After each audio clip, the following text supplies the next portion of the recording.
우리에게 주신 하나님의 말씀은 사무엘상 7장 7절에서 12절 말씀입니다.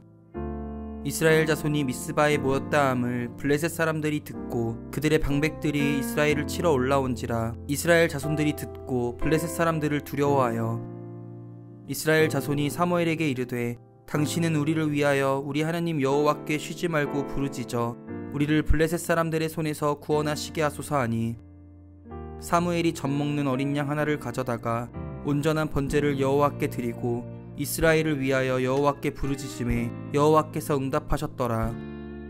사무엘이 번제를 드릴 때에 블레셋 사람이 이스라엘과 싸우려고 가까이 오매 그날에 여호와께서 블레셋 사람에게 큰 우레를 발하여 그들을 어지럽게 하시니 그들이 이스라엘 앞에 패한지라. 이스라엘 사람들이 미스바에서 나가서 블레셋 사람들을 추격하여 백갈 아래에 이르기까지 쳤더라. 사무엘이 돌을 취하여 미스바와 센 사이에 세워 이르되 여호와께서 여기까지 우리를 도우셨다 하고 그 이름을 에베네셀이라 하니라. 오늘 이 말씀에 많은 은혜 받으시기 바랍니다. 사무엘이 행한 일들은 이스라엘의 백성들을 영적으로 깨어나게 하는 것입니다. 영적으로 깨어나게 하다라는 것을 저희가 영적인 각성 운동이라 이렇게 이름을 붙이고 또 신앙운동이라 이렇게 이름을 붙입니다.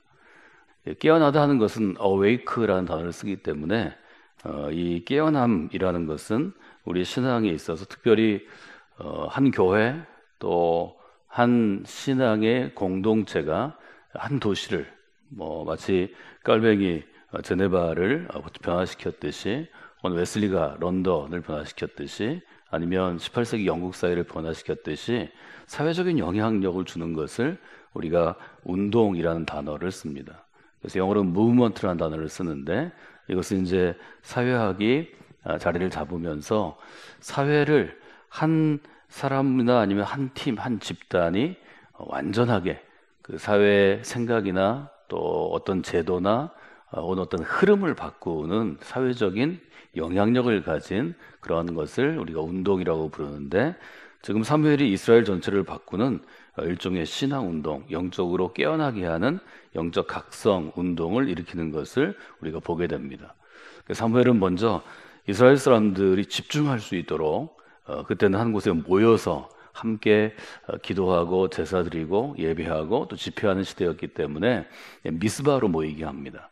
미스바는 예루살렘으로부터 북쪽으로 나아가서 한 12km 정도, 우리로 얘기하면 30리 정도 되는 것이니까 걸어가면 빠른 사람들은 2시간 반, 또 천천히 걸어도 3시간 어간에 도착할 수 있는 곳입니다. 그러니까 모이기에 적합한 곳이죠. 이곳에서 사무엘은 영적으로 이스라엘을 깨우는 일들을 하죠. 사무엘이 얘기합니다. 5절에 보면 온 이스라엘 사람들은 미스바로 모이라 명하죠. 이 명이 이스라엘에게 전달이 되고 이스라엘 사람들이 3, 3, 5 짝을 지어서 가족별로 또 마을별로 이곳에 모였다는 것은 이미 사무엘의 영적인 리더십이 이스라엘 전체에 미쳤다 이렇게 볼 수 있습니다.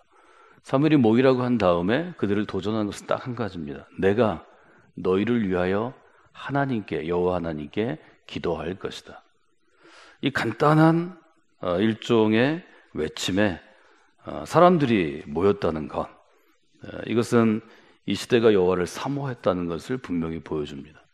하나님을 사모하는 분위기가 형성될 때 우리가 함께 모여 하나님께로 나아가자, 이런 도전도 일종의 응답을 받는 거죠. 반응이 있는 거죠. 하나님을 사모하지 않는 세대를 향해서 우리 함께 모이시다, 그 도전이 효과가 없습니다. 그 도전을 누가 받아들이겠어요? 그래서 그 시대가 가지고 있는 영적인 분위기가 아주 중요합니다. 또 사무엘의 시대 가운데 이런 분위기가 형성된 것은 여호와의 계를 빼앗기고 20여 년 동안 영적으로 침체되었기 때문입니다. 아주 극심한 영적인 침체 가운데 하나님을 사모하는 사람들이, 하나님을 사모하는 마음들이 그 안에서 일어났고 그 일 가운데 나아갔다는 거죠. 미스바로 모인 사람들을 향해서 사무엘이 한 일이 어떤 것인가 하는 점을 저희가 돌아볼 필요가 있습니다. 사무엘은 먼저 여호와 앞에 물을 붓고, 상징적인 행위죠. 사무엘이 행한 행위입니다. 그래서 구약 학자들은 물을 붓는 행위에 대해서 여러 가지 의미를 부여하는데 우리가 정확하게 사무엘의 의도는 알 수 없죠. 이것은 일종의 옛 잘못을 씻어내고 하나님 앞에 새로운 출발을 하는 사무엘에게 상징적인 행동이었습니다. 백성들을 향해 사무엘이 도전합니다. 여러분 애통해 하십시오. 마음에 슬픔을 품어야 합니다. 하나님 앞에 무릎 꿇으십시오. 하나님께 간청하십시오. 우리가 잘못했다고. 이제는 하나님께로 우리가 돌아오겠다고. 그래서 백성들을 동시에 공동으로 기도하게 하죠. 저를 따라서 하실까요? 우리가 여호와께 죄를 범하였습니다. 이걸 인정하라는 거죠. 여기서 죄는 무슨 도덕적인 죄나 아니면 당대의 법을 어기는 범법자가 되는 게 아닙니다. 하나님 보시기에 하나님이 기쁘게 보시지 않는 일을 했다고 고백하는 것입니다. 이 고백이 굉장히 어려운 것 같아요. 제가 잘못했습니다. 이 말 우리가 잘 안 하죠. 사람과 사람과에 있어 관계를 아주 부드럽게 하고 그 주변에 좋은 사람들이 많이 있고 한 사람과 관계를 가지면 오래도록 그 사람과 교제하는 사람들이 있습니다. 그 사람의 특징이 뭔지 아세요? 물론 부드러운 면이 있죠. 부드럽게 사람들하고 대화하죠. 예절도 바르죠. 기분을 그 사람을 만날 때마다 좋게 하죠.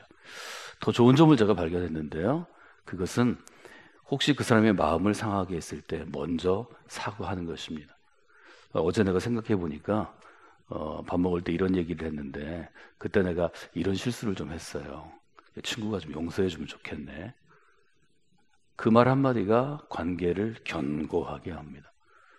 제 주변에 사람이 모이는 사람인데 별로 되지 않습니다. 목회적으로 큰 목회를 이루고 큰 교회를 이루고 성공한 목회자들과 교제를 자주 하죠. 많은 사람들이 섬처럼 있습니다.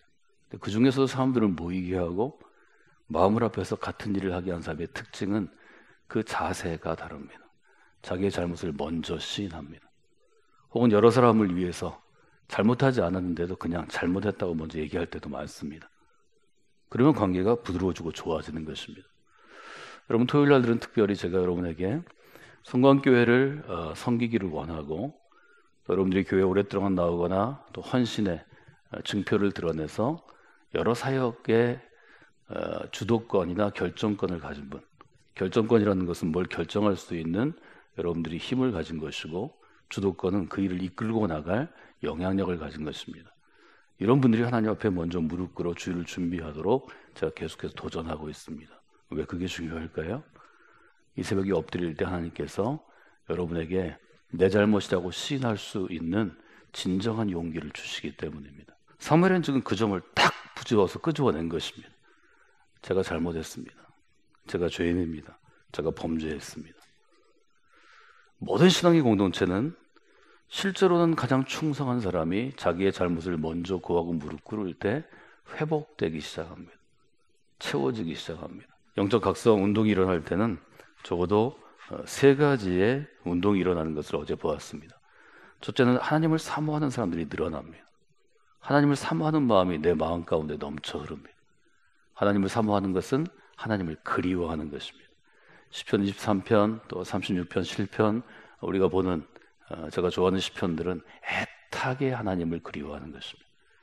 하나님을 사모한다는 것은 하나님을 기대하는 것입니다. 하나님이 행하실 일을 기대하는 것입니다. 우리를 변화시키시고 우리를 만져주시고 이 사회를 바꾸시고 이 땅을 고치시리라는 기대입니다.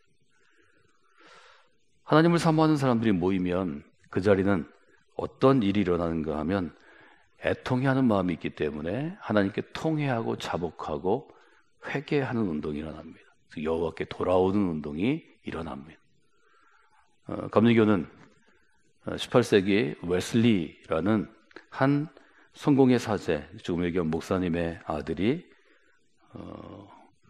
충분히 옥스퍼드에도 공부를 하고 그다음에 그 당시에 선교지, 지금의 미국이죠. 미국에 선교하러 갔다가 철저하게 실패하고 돌아옵니다. 실패하고 돌아오는 배 안에서 일단의 경건한 무리들, 나중에 모라비안 교도라고 불리우는 사람들을 만나게 되는데 그때 웨슬리가 이성적으로 공부를 통해서 알던 하나님이 깨어지고 그의 영혼 속으로 영성과 감성을 직접 만지시는 신비한 하나님의 손길, 성령 하나님의 역사를 체험합니다. 그리고 그가 홀로 있던 중에 올드스게이트에서 회심의 체험이라고 우리가 불러서 웨슬리 회심 체험 주의를 5월 마지막 주에 지키는데요.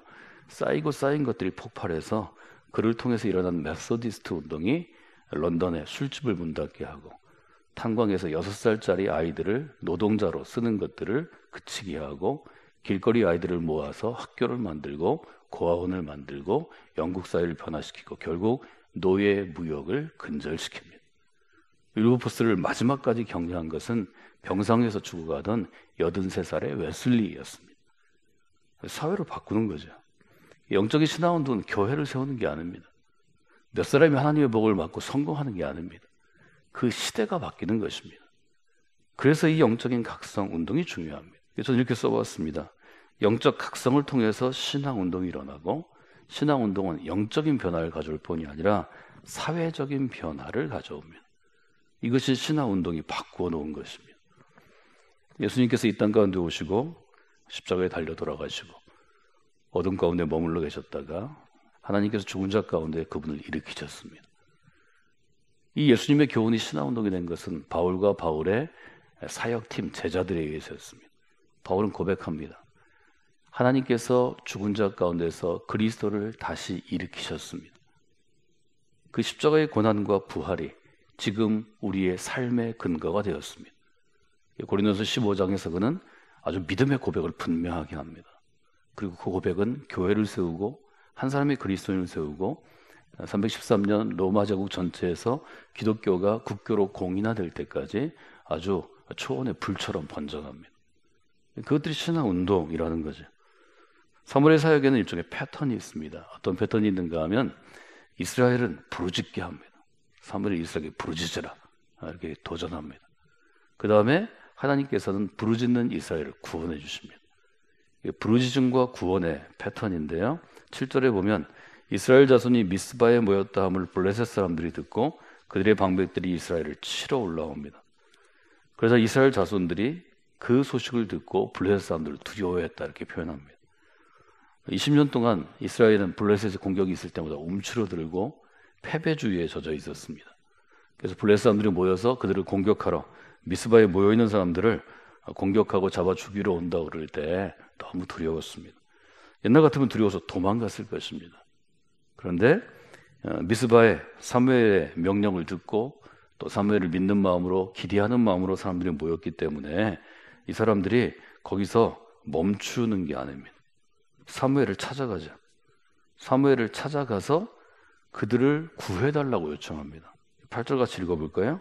이스라엘 자손이 사무엘에게 이르되 당신은 우리를 위하여 우리 하나님 여호와께 쉬지 말고 부르짖어 우리를 블레셋 사람들의 손에서 구원하시게 하소서 하니라.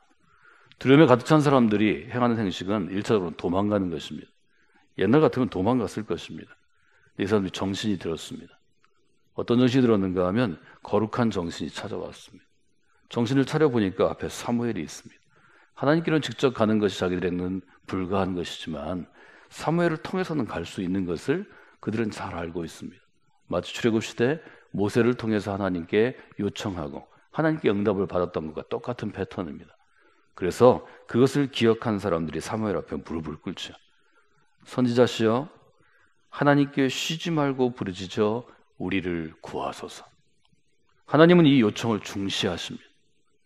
뭐 마음대로 하세요. 우리도 할 수 있어요. 하나님 이런 사람들 역사하시지 않습니다. 하나님은 놔두십니다. 그래, 너희들 마음대로 해봐라. 너희 방식대로, 너희 능력으로, 너희 하고 싶은 대로 해봐라. 하나님은 실패를 면제해 주시지 않습니다. 이스라엘은 처절하게 시대마다 실패합니다. 실패한 사람들이 하나님께 나와서 부르짖어 하나님, 우리의 방법으로는, 우리의 능력으로는, 우리의 결정은 할 수 없습니다. 하나님 우리를 도와주시기를 원합니다. 그때 하나님께서 일하시기 시작합니다. 여러분 이것은 중요한 것입니다. 이때 하나님과의 관계가 회복됩니다. 이스라엘이 조금 부강할 때는 군사력을 의지합니다. 하나님을 의지하지 않습니다.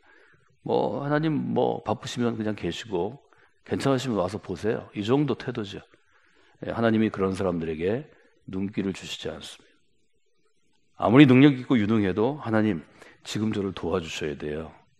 하나님이 함께 하시면 일을 할 수 있고 아니면 저는 못해요. 하나님은 이런 사람을 붙잡으십니다.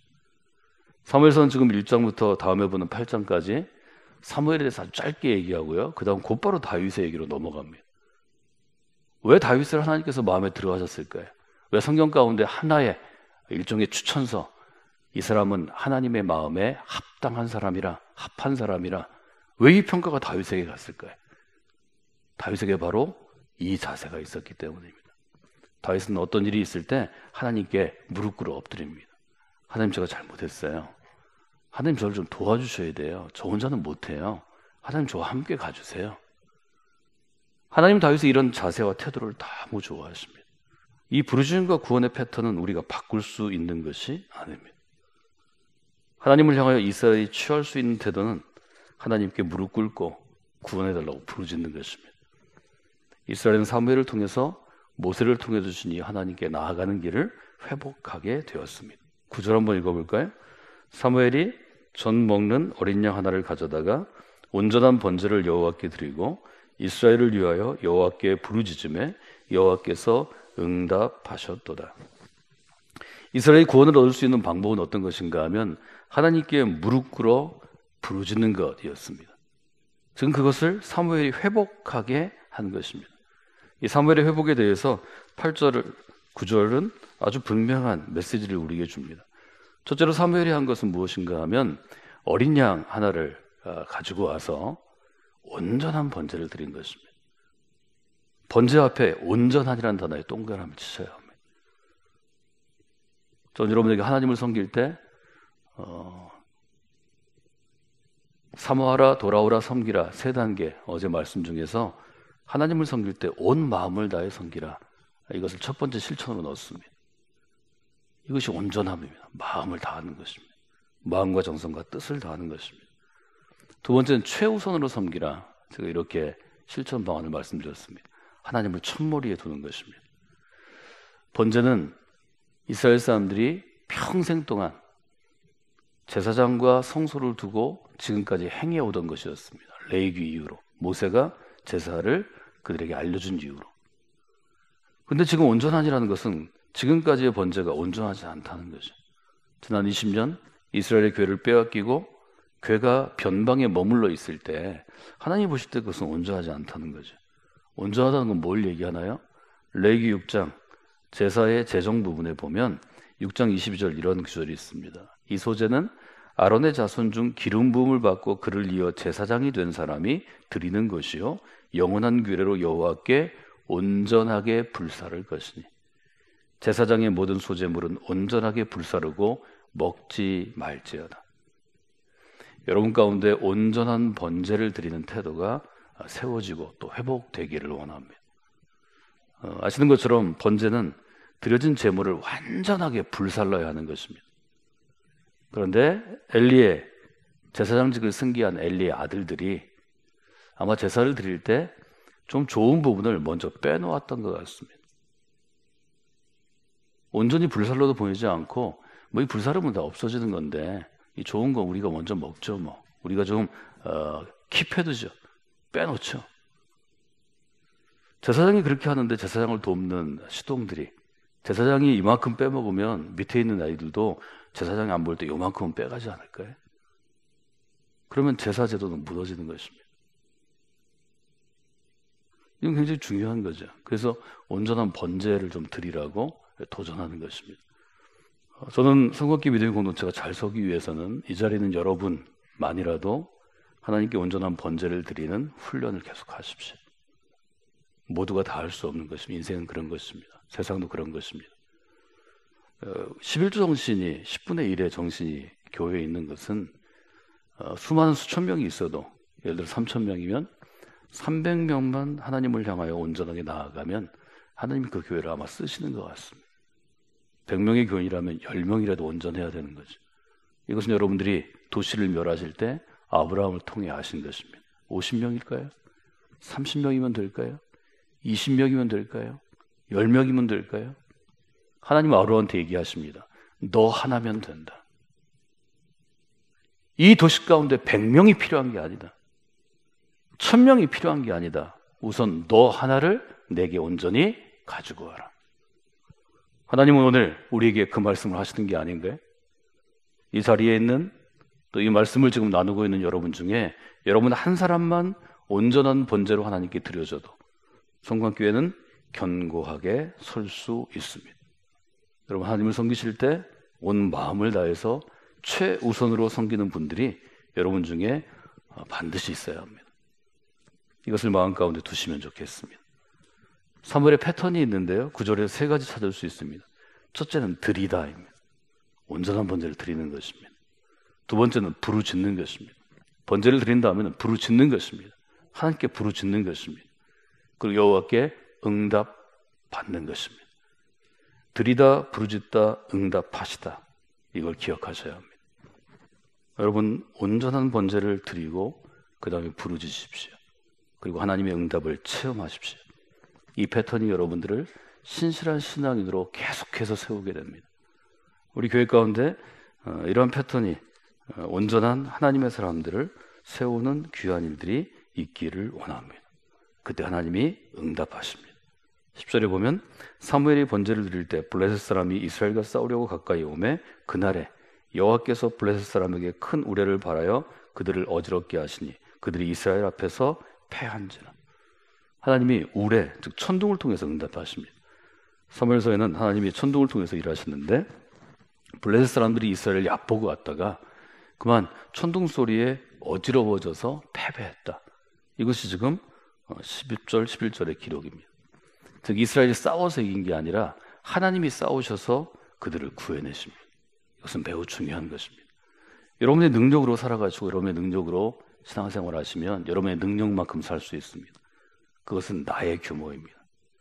하나님의 능력을 의지하고 살아가시면 하나님의 규모로 살아가실 수 있습니다. 여러분, 하나님의 때 하나님의 길로 나아가시면 하나님의 규모로 쓰임 받으실 수 있습니다. 패턴이죠. 사무엘은 부르짖습니다. 하나님은 응답하십니다. 성광교회는 부르짖습니다. 하나님은 응답하십니다. 이 자리에 있는 여러분 중에 누군가 부르짖습니다. 하나님이 응답하십니다. 이 단순하지만 가장 강력하게 사회와 세상과 국가와 역사를 바꾸는 이 패턴이 여러분의 삶 가운데 머물러 있는 역사하는 하나님께서 응답하시는 방식이 되기를 원합니다.